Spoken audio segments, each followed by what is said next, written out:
O Senado aprovou no fim de novembro um projeto de lei que regulamenta a guarda compartilhada. Vamos ver. No último dia 26 de novembro, o Senado aprovou um projeto que regulamenta a guarda compartilhada no caso de separação de casais que tenham filhos. A proposta estabelece que, mesmo que não haja acordo, os pais tenham os mesmos direitos e deveres em relação à criança.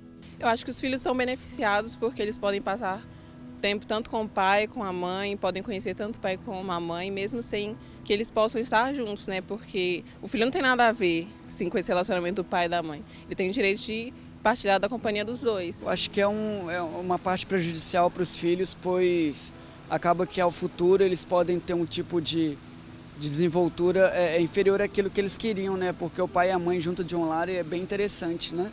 É uma forma de perspectiva de vida para ele, para o crescimento tanto intelectual quanto emocional da criança, né? Então é uma perda, né? Uma perda para a pessoa. Eu sou a favor. Inclusive o meu caso, meu filho tem a guarda compartilhada com o pai dele.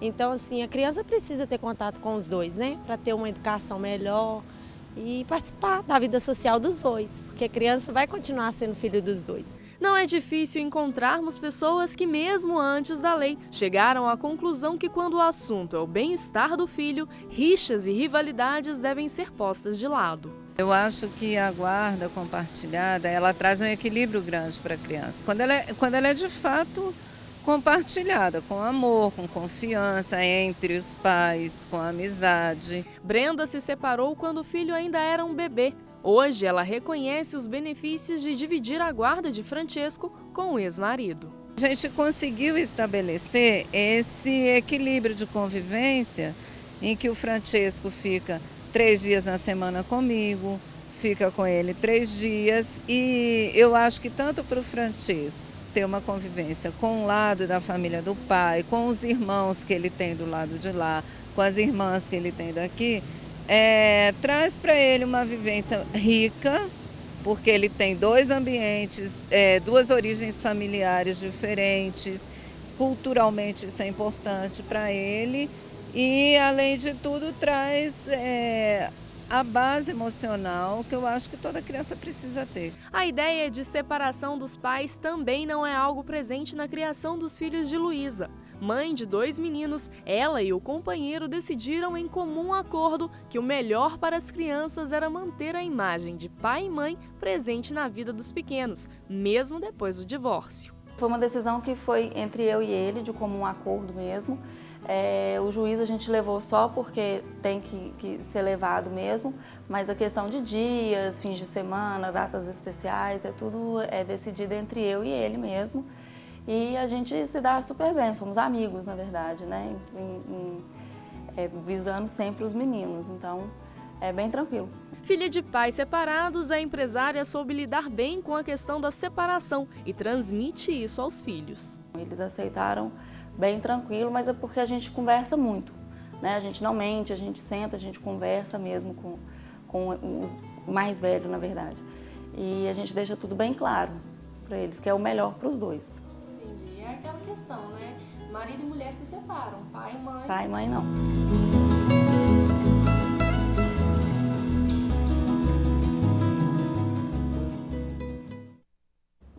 É isso aí, com certeza, são muitas questões e sobre isso a gente vai falar agora, lembrando que nessa quarta-feira a gente está ao vivo, você pode mandar o seu e-mail se você tem dúvida, pergunta ou comentário para semprefeliz@redesuper.com.br.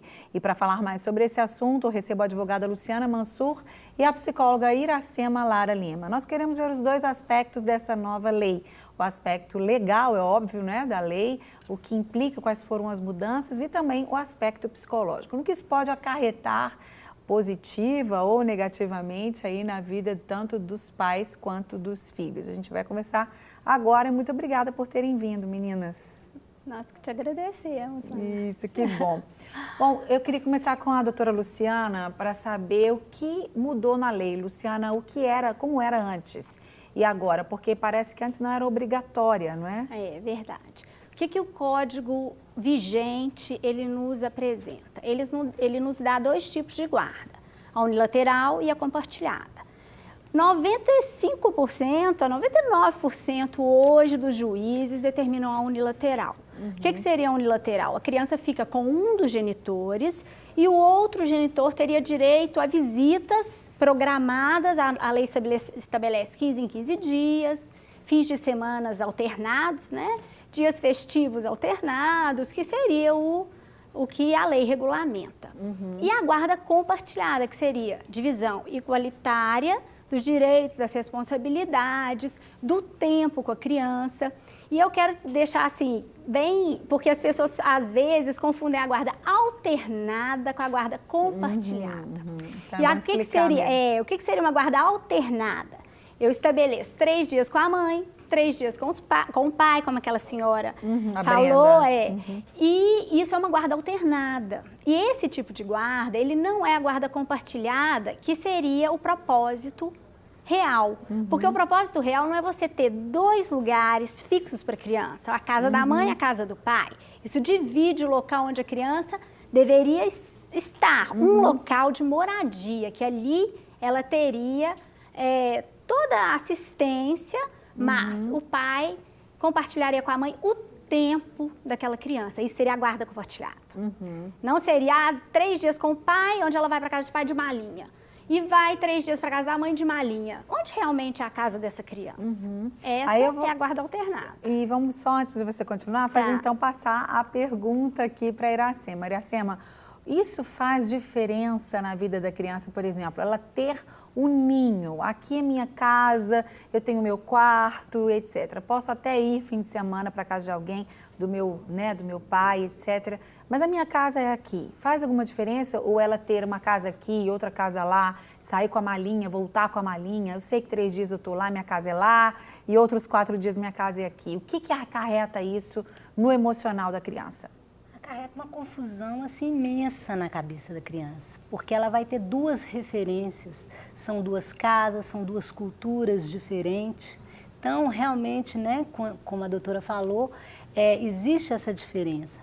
A compartilhada, ela vem estabelecer esse bem-estar da criança e a responsabilidade maior dos pais, né, para com esse bem-estar da criança.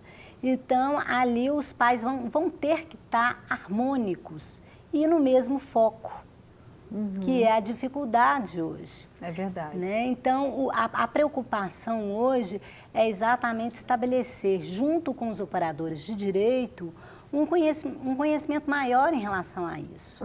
Então, antes do juiz estabelecer a guarda, tem que se conhecer como que é essa família, como que a dinâmica dessa família, como que ela funciona e se ela está preparada para isso.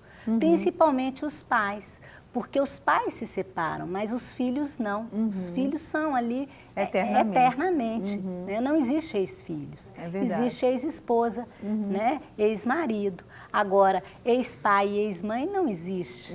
Então, isso tem que ficar claro, porque a criança ela tem que perceber essa união ainda, esse foco, né? A união entre um pai e a mãe. É isso mesmo, eu concordo plenamente.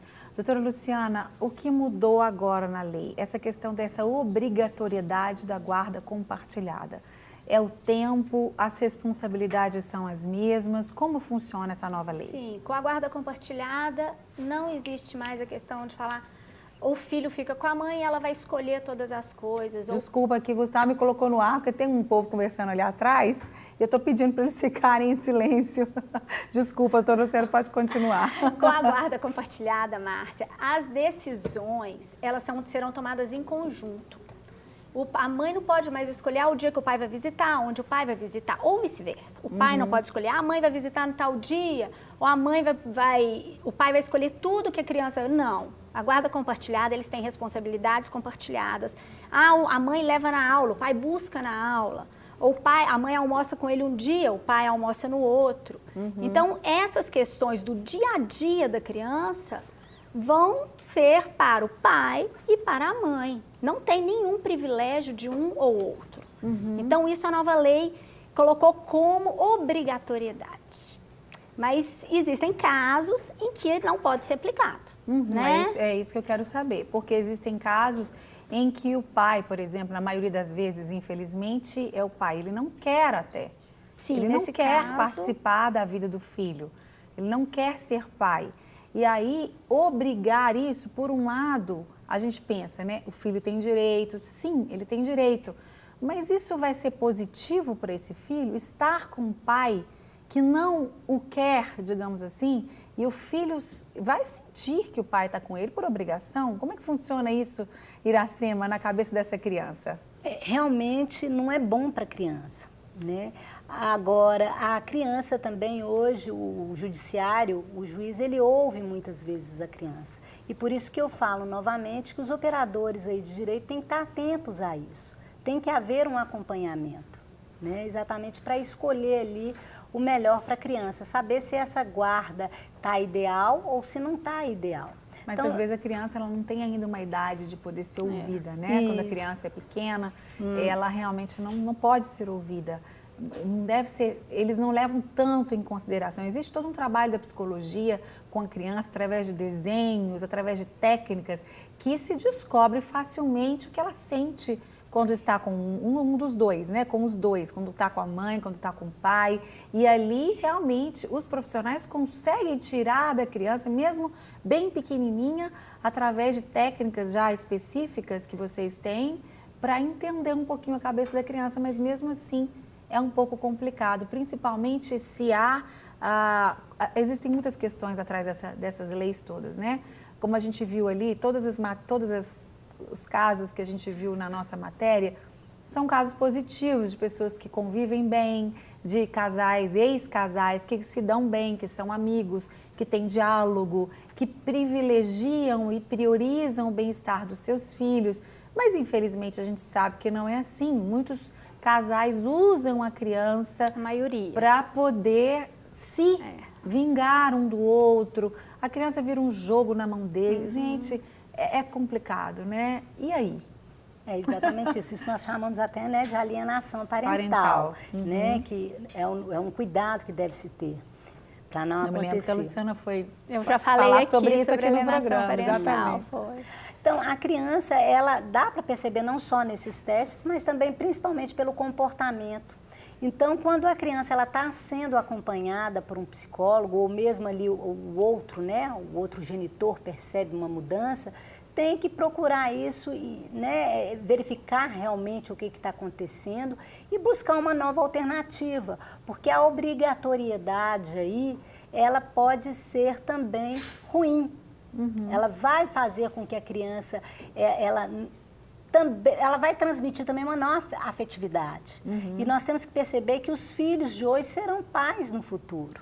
Então, se eles estiverem vivendo aí com um pai que não está demonstrando amor para ele, que, né, que tem uma frieza nesse relacionamento, isso não vai ser positivo também para essa criança, né, no futuro. Então, tem que ter todo este cuidado. E os operadores de direito, juntamente com os profissionais aí da saúde, os médicos, os pediatras, os psicólogos, eles têm que estar atentos a isso, e principalmente os genitores. Com certeza. Né, e a família toda. Verdade. Vocês que vão, com certeza, através do conhecimento profissional, trazer para a gente o que vocês pensam dessa nova lei. Bom, posso começar? Sim. Olha, Márcia, essa lei, ela veio quebrar o paradigma de que o filho tem que ficar com a mãe. Então, ela tem pontos positivos, tem pontos negativos, mas eu creio que no fritar dos ovos, ela foi uma lei muito positiva. Porque o pai, a criança precisa do pai. Hoje, os filhos ficam com a mãe. Os juízes deixam os filhos com a mãe, em poucos casos, os filhos ficam com o pai. E a mãe usa daquilo que você falou, do ressentimento, a mulher ela é muito presa ao sentimento. Então, ela usa demais. muito disso para impedir o pai de visitar a criança. Lógico que tem homem que também impede, tá? O que eu estou falando aqui é no genérico. Então, essa lei, ela veio para tentar essa aproximação, para impedir que haja alienação parental, que seria a mãe falar mal do pai para o filho não ter condição de ver que aquilo que ela está falando não é a realidade. Muitos pais são impedidos, ou mães, de ter acesso à criança pelas visitas de 15 em 15 dias. Então, eu creio que no fritar dos ovos, essa lei vai ter muito benefício. Lógico que ela tem, hoje o juiz é obrigado a aplicar a guarda compartilhada, em 2 casos, do pai não querer ou da mãe não querer, ou de não ser possível por alguma questão de, o pai ele é doente mental, não tem condição de criar aquela criança perto dele, tem que ser visita monitorada e etc.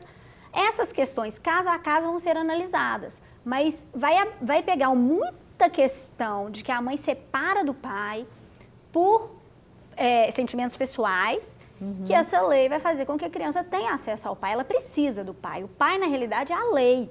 A mãe é o amor, né? Mas o pai é a lei. E o pai, a ausência do pai, gera muitos desvios na criança, no comportamento.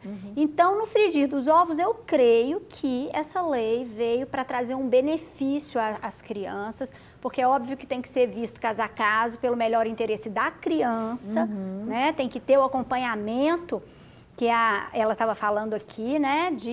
Do operador do direito. Mas isso, eu creio que um bom advogado, ele vai atuar num processo mostrando ao juiz quando essa guarda compartilhada não é possível, viável. Não é bom para criança. Não é bom para criança. Né? E você, Iracema? Ela é uma lei saudável, porque é extremamente importante para a criança esse convívio com os pais, né? Com os genitores de ambos os sexos, e isso é referência para a criança. Agora, tem que ter essa harmonia, tem que ter esse cuidado, porque eles têm que estar preparados, os pais têm que estar preparados, eles têm que mostrar afetividade, prazer em estar fazendo aquilo em prol da criança, e não por uma obrigatoriedade. Verdade. Né? Então, eles têm que estar ali companheiros, ser companheiros nesse momento, porque o filho está ali, o filho foi um desejo, né? Eles quiseram concretizar isso, e o foco ali é o bem-estar da criança. Então, essa lei, ela veio a contribuir. Agora, como a doutora falou, cada caso é cada caso, cada família é cada família, cada criança é cada criança. Então, tem que ter um acompanhamento. E como o próprio ECA, que é o Estatuto da Criança e Adolescente, né, vem falar, é de responsabilidade não só dos pais, mas da sociedade como um todo. E a criança, ela vai refletir tudo ali no comportamento dela. Então, na escolinha, o pedagogo, os familiares, né, as pessoas mais próximas ali, observando qualquer comportamento diferenciado, deve comunicar aos pais, deve falar e tomar medidas, procurando um profissional, um psicólogo, tudo, e rever, né, o que está acontecendo ali com essa criança. E buscar o bem-estar da criança, ela se adaptar a esse novo status, né, de pais separados, mas que estão unidos ali na educação e no bem-estar dos filhos. Com certeza. Né? Queridas, muito obrigada pela presença de vocês. Foi ótimo, a gente realmente deu para a gente esclarecer algumas dúvidas que sempre pairam, né, em relação a algo novo, e a gente sabe que a gente, né, ora e torce para que isso seja, com certeza, abençoador, seja benéfico para esses filhos que já sofrem uma separação, que tenham uma vida saudável através da criação conjunta dos pais, né, quando, claro, for possível e for bem para eles. Muito obrigada. Obrigada.